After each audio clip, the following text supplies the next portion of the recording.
is she talking to now? What is she up to next? Where in the world will she be? Talk to SV. You just might be inspired. I know you're gonna have fun on TV or on the run.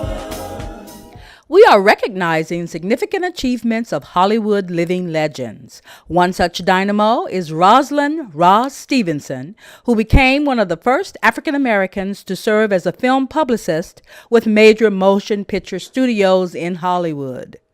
We sat down with Roz at the W Hollywood Hotel to discuss her achievements and the Trailblazer Award bestowed upon her. I'm sitting here with Roz Stevenson, actually Rosalind Stevenson, but we know her as Roz, our beloved Roz, who is being honored as a trailblazer in the film industry for film PR, film publicity, marketing movies. Roz, no one does it like you. No one knows what you know. However, I'd like you to tell us, who is Roz Stevenson? Roz Stevenson is currently a retired publicist. I've been retired for 6 years, so that's why this is kind of interesting and exciting to be recognized as a trailblazer, to know that people still think of the work that I did when I was working that made an impact on films. And I think we did, and I see now that a lot of the things that I was hoping would start, I would start something that would continue. They have not continued, and possibly that's why people are looking at the way that I address publicity, particularly when I had my company. We were specifically for the African American community, for African American films and African American stars. It was one of the things where I knew that I was serving as an agent for the black press. And I was their go-between person. So the main thing that I had to do was know my press. And when I first got the position of having my company, Roz Stevenson Public Relations, I asked Universal Pictures, who set up my company, to let me go around the country and meet all of the black media that were important to entertainment. I first hosted also something at my home for the press that was in Los Angeles. We had a great time just building our relationships. I began to know exactly who everybody was, what their viewership was, what their readership was, who they appealed to, and I knew them, and then in that way I could sell them. I did that all over the country. I went to Chicago. I met with Jet, Ebony, the publications there. There were smaller publications in Chicago as well. I went to New York. Every black publication that was active at that time, and that was also when the websites were first starting. Many of them don't even exist anymore, but we went to each and every one of them and we presented what we were going to have as upcoming films and how we could serve them. And one of the things that just really let me know how bad the situation was for black press was when I asked, how can I better serve you? They said, just take our call. That broke my heart, because the black press is, in the studio's mind, they think that whatever you do for the mainstream, the African American market will also get that. And it's not. We have our own special markets. We have those magazines and those newspapers that we depend on giving us the information. We have our TV shows, and we take pride in those, and so do the journalists and reporters that work for them. They are proud of the work they do, and the community depends on them to let them know what's going on.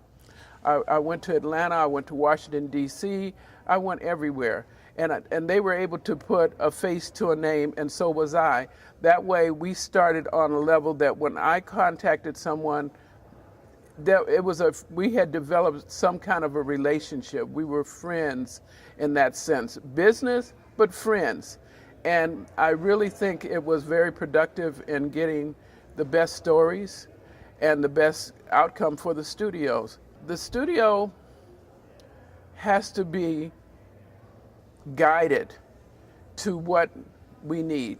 When I see a film come out that's going to be something that our community would love, I just get so excited. I still do.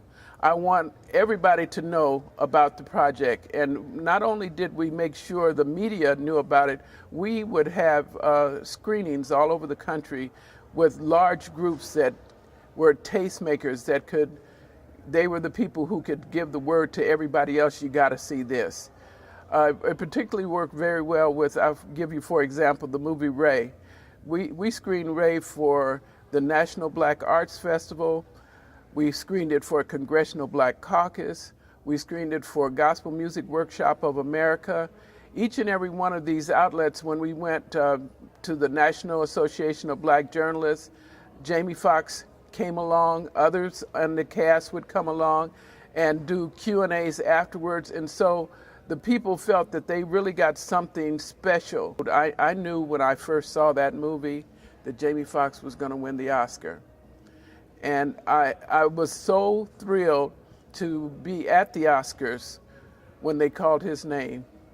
And I literally stood up and screamed because I was so happy to see it go all the way. I love films and I love good performances. And when I saw Jamie nail Ray Charles, I got goosebumps. And I thought it was just me because I'm a real Ray Charles fan.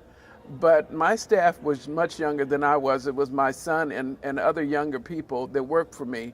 We came out of there, they were like, that was like the best movie we have seen, and I don't know when. You know, you tell the most fascinating stories, and what I find always intriguing is that it was not a science for you, but you turned it into a science that many are trying to duplicate. Mm-hmm.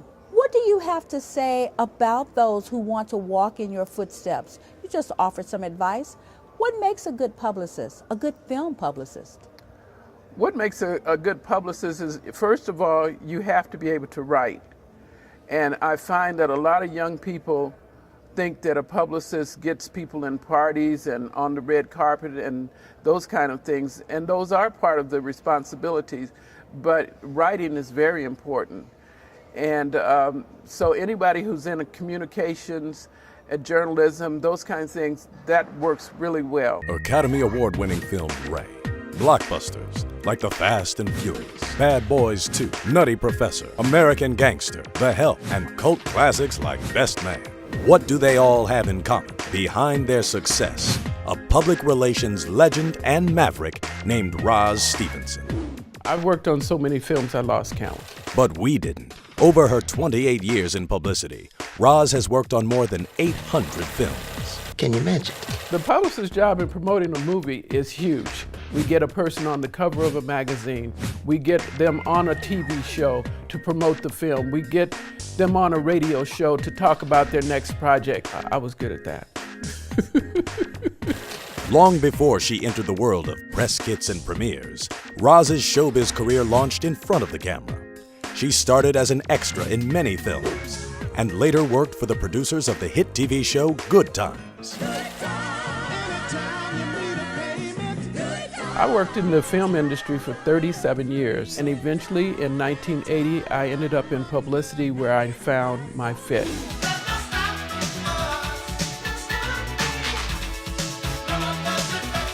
The first film that I publicized was a film called Breakin'. MGM had no faith in the movie. When I told them that my children were huge breakdancing fans and they would love to see that movie and so would all their friends, they gave me the movie. They said, take this movie and do what you can with it. So when it opened '1, they hurried up and sent the two main stars and me on a national tour. It was made for probably less than $1 million and eventually made like 38 million. It was a phenomenon.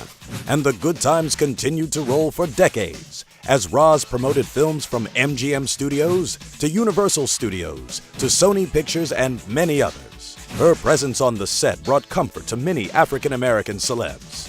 and much-needed opportunities for African-American press.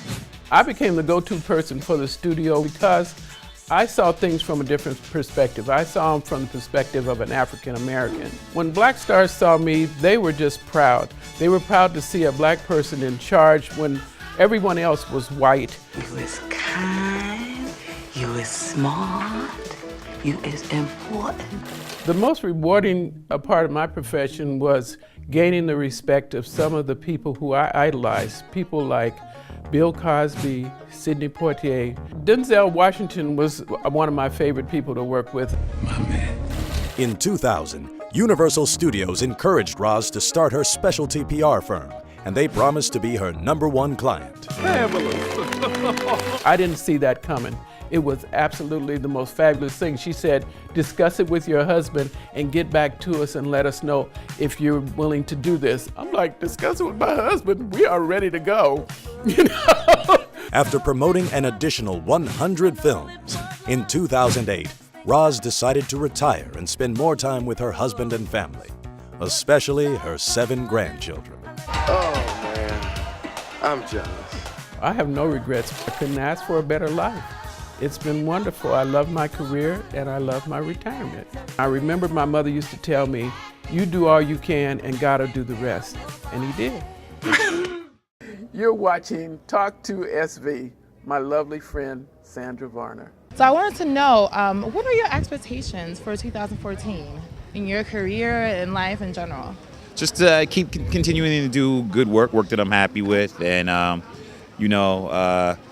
just being creative and looking for new opportunities. Okay. Any upcoming projects you can tell us about? Yeah, I got 2 films. A film coming out on July 4th weekend, starring myself, Eric Bana. It's called Deliver Us from Evil. It's a psychological thriller, Jerry Bruckheimer film. So that comes out on July 4th weekend, and then on Christmas, I have the remake of Annie with myself, Jamie Foxx, and Cameron Diaz, and guys. Yeah. Sounds awesome. Oh, it's gonna be great. Now, the first one, are you good or are you evil? I'm good. Oh, Actually, yeah, I'm okay. very good. Okay. In the first one. Are you better than that last one? Or No, I'm a little bit bad in the last one. Okay. Yeah. Okay, we're looking forward to that. Yeah. What's up, it's Mekhi Phifer. You're watching Talk2SV. So much talk is going on about what's happening in Hollywood now. As someone who has been in the business for almost 2 decades, what's your reflection on where we are today? Wow. Well, I think we're in a great space because now we're being given the opportunity to have the stories that we really want told. We're given the opportunity for them to be told. I was remarking in my last interview that I think that we need to start bridging some of the gaps, though, because it feels like we're telling the stories about, we're either talking about slavery or we're talking about what's happening right now, and those things that happened in between has sort of been, lost. I'm really past the point of blaming the other team. I think we need to start blaming some of our own team for that now, because we have influential folks on our team that can pull the triggers on some of these things, and they're just not being done. And so we have to start charging our own community with doing that. When you talk about people who can pull triggers, certainly having your name and your wife's name attached to projects helps to get them through. How often are you sought out for things? And that's what's interesting. Sometimes, we miss each other in that way. And I think we're really missing the opportunity to be able to deal with such a talented community. And we don't pool our resources the way others pool their resources. And so while you would think that people would come and say, hey man, hop on board this so we can get this done. And that doesn't happen very often, unfortunately. What is your expectation for 2014 in this industry in particular? That is one of the classic traps that we get ourselves into, is expecting the industry to do certain things. Because if you don't manage your expectations properly, you usually set yourself up for big disappointment. And so my expectation for me is making sure that I do everything possible in order to put our family in a position where we're going to be able to succeed. But as far as what the expectation of the industry is concerned, I have no expectations of the industry whatsoever. So you are a leading man at home and on screen. Yes, ma'am. Yes, ma'am. Yes, ma'am. And that is a tough walk. You know, my wife and I, we've been married for 11 years. We've been together for 16 years. And it's really tough to be a leader in a house where your wife doesn't need leadership. That you have to learn how to navigate your way around that. And I created a transformative show for men that actually helps men to be able to do that. You know, you can't really use a skill set that you haven't acquired yet. And so that show is sort of the bridge for that. And so I'm looking forward to getting that out there and helping some of our men be able to step into that space. The name of that show, and when can we expect it? Mandate, and we are finishing up editing on that, and we've got some potential homes for it that are eagerly anticipating its arrival, and so we're eager to deliver it. Dondre Whitfield, thank you so much. My pleasure. This is Devon Franklin and Megan Good. And you're watching Talk2SV. Do not turn that dial. Don't click that mouse. Just stay tuned. And we just wanted to know, what are your expectations for 2014? So many, you know, but really, you know, happiness with my family, continuing to do great projects. I've been very lucky to do things that I'm always proud of. I have a show that I'm developing, so up at one of the networks, so I'm hoping we really get that off the ground. We're really close to being at our next really big step there. And it's all about planting and creating our own products. Nice. That's beautiful. Yeah. And so what, you're taking it to the network? We already have it at one of the networks. Oh, so okay. yeah, so we're developing it over there. So yeah, that's why I'm like, it's a good year. It's a good year. Oh, we're excited then. Yeah. Is that one of the top projects that you have for this year? Yeah, Okay. definitely. Okay, great. Hi, my name is Miyati, and you are watching Talk2SV. So we wanted to know, what are your expectations for 2014? Just more movies, great movies. I have no idea what's going on. I've been locked in a room writing my next one, and so I haven't any idea of what's really going on. Yeah. It was a great year last year for a lot of the movies that came out, and just excited to see what everybody's going to be doing. Okay. And then you have some upcoming projects? I finished a movie called Playing for Love, and we're looking for distribution. It's a film that I directed, I wrote, co-wrote with several writers, and Sally Richardson Whitfield is in it. Different, you know. So we shot it in Miami. Okay, great. And then, what do you feel about what our black cinema was back in the day to what it is today, especially with our film festival? I think we've come a long way. I mean, there's still a lot more to be done, but I think we've come a long way in terms of the work and the roles and the accomplishments. Yes. Thank you.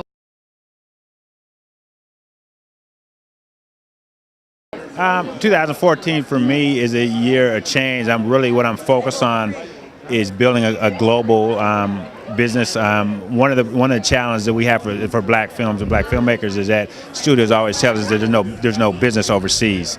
So, you know, we just tested the water last year with Kevin Hart's film. It did very well in the UK. And so one of the things is I want to establish business in South Africa and London. Those are my two objectives this year, is to create business in those two territories. Okay. And then what are your preparations that you're doing? And are we looking forward to any projects that are about to come out now? Yeah, I have two projects coming out. I have a movie called Repentance coming out February 28th, which is a thriller with Forrest Whitaker, Sanaa Lathan, Anthony Mackie, and Mike Epps.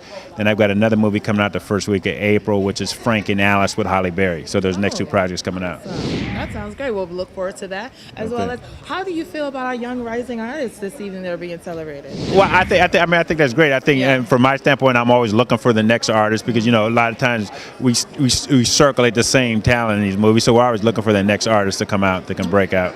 Hi, I'm Isaiah Washington, and you're watching Talk2SV. Okay, so that is my question. What are your expectations for 2014? Oh, I am going to pursue what I started, and I was saving the innocence of young people by teaching them art can take you where if you don't have a dime, I can take your mind and take you wherever you want to go. You can be a king or queen, you can be a princess. I can make you think and understand. Once you exploit the minds of young people and grab them, give them something to hold on to, they don't get corrupted. Because once the innocence is gone, baby, it's gone forever. Yeah. They'll never be replaced again. So my thing is to save as many people, share as much knowledge I have to people like you. Because you ladies can call me. I know a lot about life, lived it, and experienced a wonderful experience with this Pan-African Film Festival because 22 years of a dream has come true. I'm done. So now that it's grown, I'll start with the kids. And what are the steps that you're doing in regards to that? What am I doing, darling? Yeah, what are your steps in regards to that for the program? What my program is this. I'm a great artist. I'm gonna do fundraisers. I'm gonna sell my art, and I got buku clothes. Girl, I got buku clothes. Now I gotta find a way.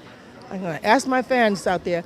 Gotta find a way. I don't have a boutique anymore. Okay. But I got all these shoes and clothes, new stuff. I gotta find a way. I'm gonna raise money. I'm gonna hustle and do fundraisers, and I'm gonna be doing fundraisers, and I'm gonna do some singing. I'm gonna do anything I have to raise money for this foundation. Okay. This is Jeff Clannigan, and you're watching Talk2SV. Well, W Hollywood is basically where you have the glitz, the glamour. This is everything that people come to see. We've got the celebrities, we have the musicians, we have the athletes. This is Hollywood. People all around the world know of Hollywood, California.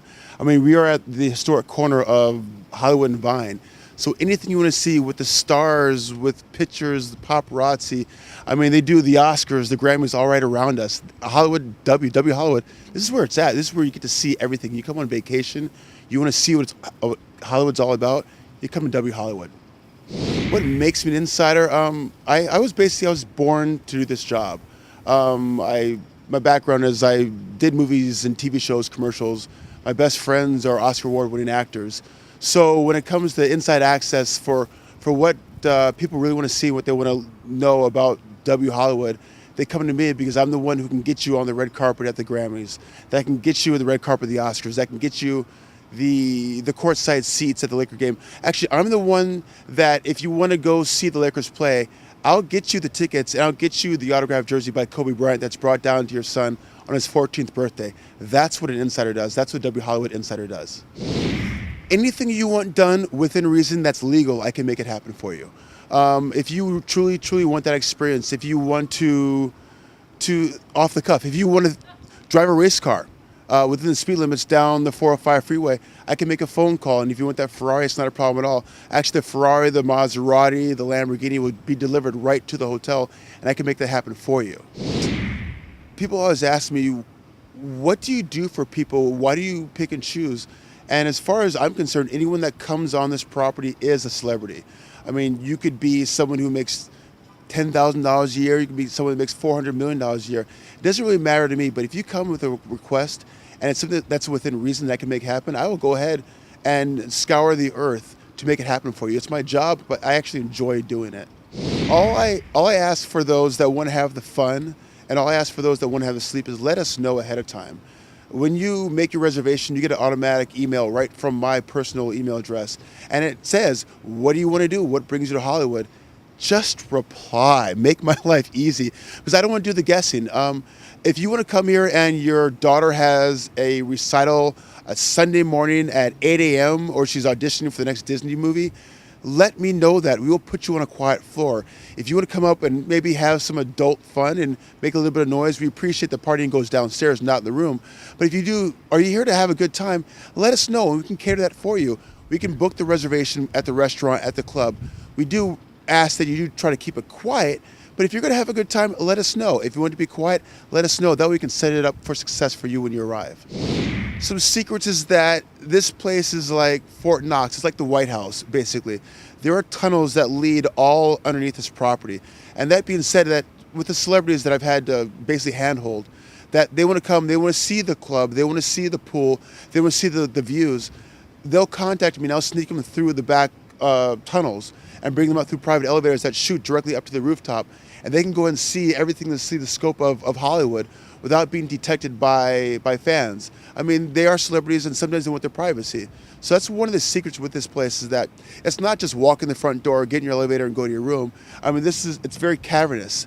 And when we had the Oscars that are coming up, I mean, I'm the one who was assigned to taking the celebrities when they get dressed in the rooms, that I sneak them down through these tunnels and put them in their cars and whisk them away and wish them the best of luck on bringing back the golden statue.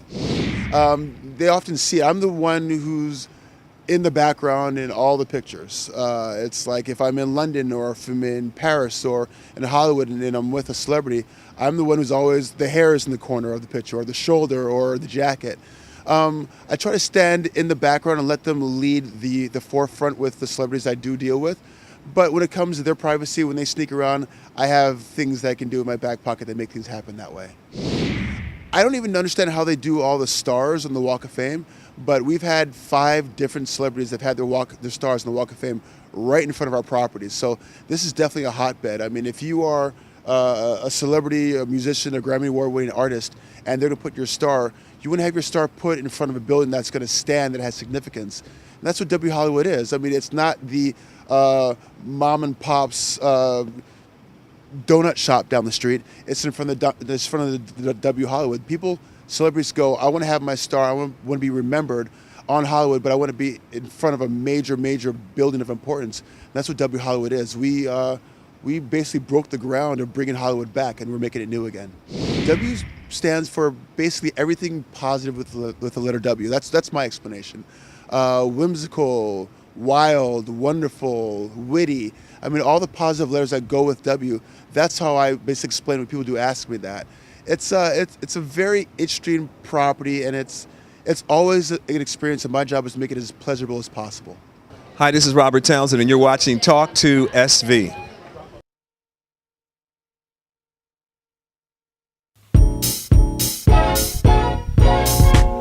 Who is she talking to now? What is she up to next? Where in the world will she be? Talk2SV. You just might be inspired. I know you're gonna have fun on TV or on